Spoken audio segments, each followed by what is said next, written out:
What's up mga kauragon at panibagong vlog at panibagong video naman mga kauragon. At pag-uusapan natin ito si Hiwaga. So na yun guys, nabalitaan at nakita ko dun sa page bago ako maggawa ng vlog is nabasa ko doon sa Facebook. So nakita ko, nakaka-scroll ko kung paano dinumog si Diwata. So ganun din si Hiwaga. So ang para sa akin guys, as a fan ni Hiwaga na yun, so marami mga vloggers at marami din nag-comment na maganda daw kay Hiwaga dahil hindi matagal yung orders and maganda, mabilis yung service, mabilis daw yung pag-serve ng food at humble pa yung isa sa owner na Hiwaga, Pares Overload. Pares lang sila, na the same lang siya nung other, alam nyo na, yung Pares hindi ko siya babanggit, alam nyo na si Idol.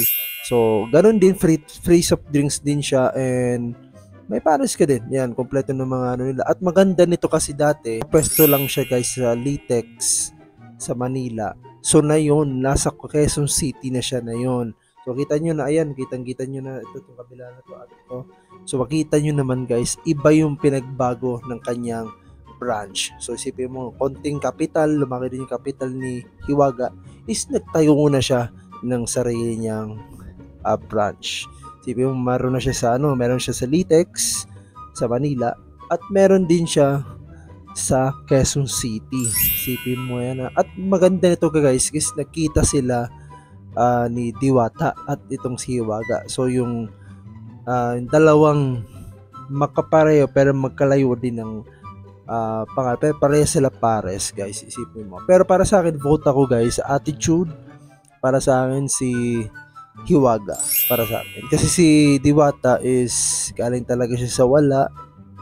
Alam natin na may ugali na ganyan. Parehas lang, sabihin natin kung pagpalain ka na umangat, alam nyo na. Kung ito nakikita ko si Hiwaga, kung ito yung binayayaan guys, or ito yung talaga yung binigyan ng pagkakataon na maging sikat na katulad ni Diwata, para sa akin yung itong si Hiwaga marunong tumingin at marunong kahit gano'n. Sipin mo, nahihirapan na si Hiwaga pero tuloy-tuloy pa rin ang pag-i-entertain niya sa mga niya, sa mga customers niya. Hindi dito yung parang alam ko napapagod ka na, ganyan, napapagod na din. Kaya para sa akin, ang isang business guys is, alam kong pagod na pero it's part of the business talaga guys, is kailangan ma-entertain siya kahit alam natin na para ma-update mo sila kung kamusta yung product, kamusta yung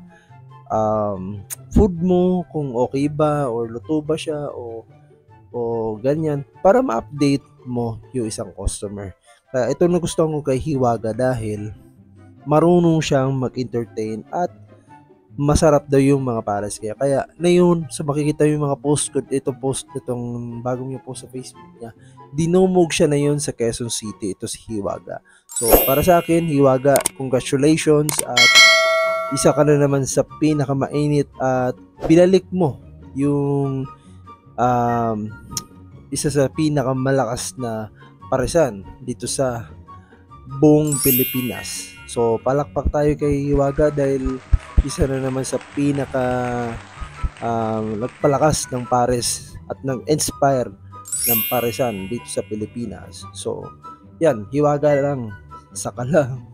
So ayan guys, para sa akin, vote ko kay Hiwaga is talagang napaka-humble. Kung makita ko lang siya sa personal, gusto ko lang makapicture. So announce ko lang, Miss Hiwaga, sana po makaabot tong message sa iyo at sana ma-meet kita in person at sana magkaroon ka ng branch dito sa Bicol region. So para matikman din ni Princess Zuko itong Pares Overload mo dito sa Bicol region, itong Hiwaga Pares Overload. Sana magkaroon ka ng branch dito at more branches pa na itayo dito, mapa Luzon, Visayas at Mindanao pa at Metro Manila yung mga branches nyo. So sana dumami pa. At si Princess Zuko lang nagsasabi na napaka-humble Hiwaga.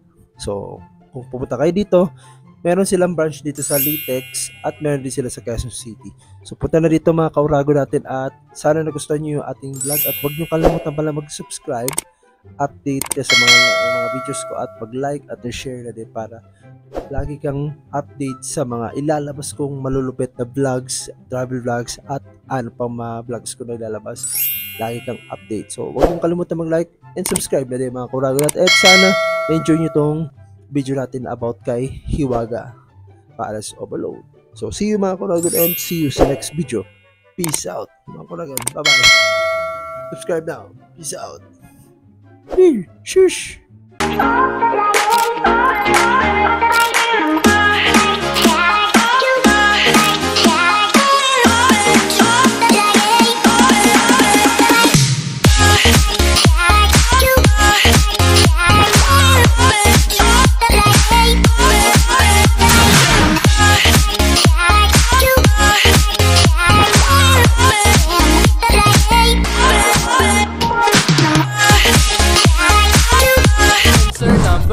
Search nyo pati sa TikTok, superstar. Kaya ano pang